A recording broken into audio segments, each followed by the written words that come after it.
Right now, the United States military has the power to completely destroy Iran's economy in a single night. There is one small island in the Persian Gulf, barely 5 miles long, that handles 90% of Iran's oil exports. The U.S. has already bombed it twice. But here's the question the whole world is asking. Why won't America finish the job? Today, we break down everything you need to know about Kharg Island, Iran's economic crown jewel, and the high-stakes reason the U.S. is holding back. Stay with us. What is Kharg Island? Let's start with the basics. Kharg Island is a small coral island located about 20 miles off the coast of Iran in the northern Persian Gulf, roughly a third the size of Manhattan. But don't let the size fool you. This tiny island is the beating heart of Iran's entire economy. It handles approximately 90% of Iran's crude oil exports. It has a loading capacity of up to 7 million barrels of oil per day. And it sits on some of the deepest waters in the northern Gulf, deep enough for massive supertankers to dock and load up, something that most of Iran's coastlines simply cannot offer. According to former U.S. Treasury sanctions official Mayad Maleki, Kharg Island generates around $78 billion a year in energy revenue, with what he called irreplaceable deep water berths that no other Iranian port can replicate. Think about that. $78 billion from one small island. Oil revenue makes up roughly half of Iran's government budget. The military physically takes possession of those oil barrels and sells much of it, mostly to China. A declassified CIA document from as far back as 1984 described Kharg's facilities as, quote, the most vital in Iran's oil system, and said their continued operation is essential to Iran's economic well-being.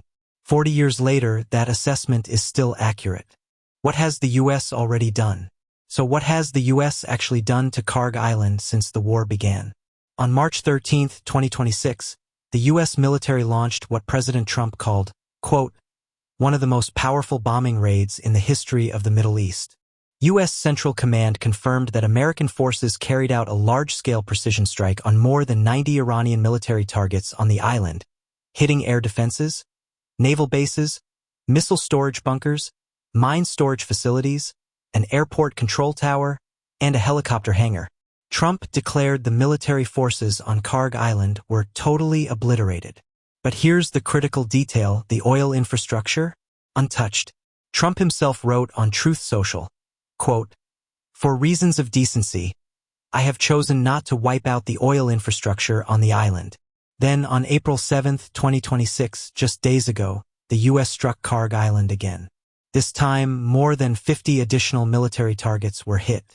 And still, the oil facilities remain standing. Iranian state media confirmed that the island's oil export infrastructure suffered little damage and continues to operate normally. Satellite imagery taken after the bombings showed 3 tankers still moored at the island's terminals, loading oil. So the U.S. has now bombed Kharg Island twice, destroyed its military infrastructure, but deliberately spared the one thing that could actually end this war. Why? Why won't the U.S. destroy the oil infrastructure? This is the central question, and the answer comes down to 4 major reasons. Reason number 1, global oil prices. Oil prices have already soared above $100 per barrel since this war began. If the U.S. destroyed Kharg Island's oil facilities, analysts at J.P. Morgan warned it would rapidly trigger upstream shut-ins across Iran's major southwest oil fields, potentially taking 1.5 million barrels per day off the global market almost immediately. Trita Parsi, executive vice president of the Quincy Institute, put it bluntly, almost all 90% of Iran's oil is going to be taken off the market. That's going to have an impact on an already tense market.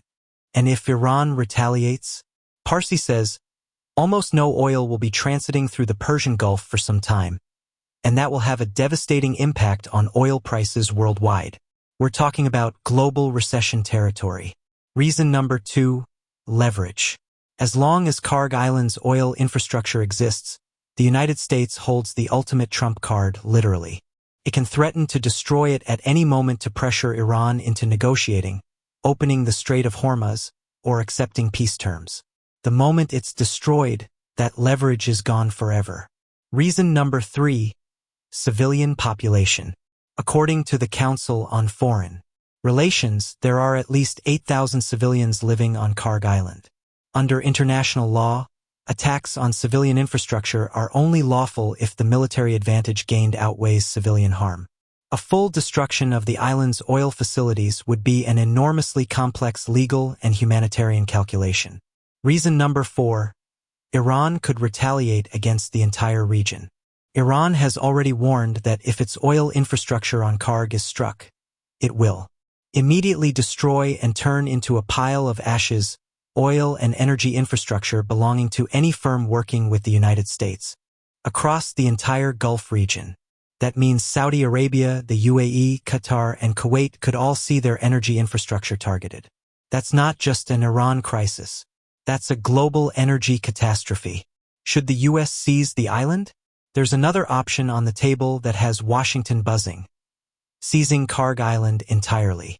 Senator Lindsey Graham argued on social media, quote, "Seldom in warfare does an enemy provide you a single target like Kharg Island that could dramatically alter the outcome of the conflict."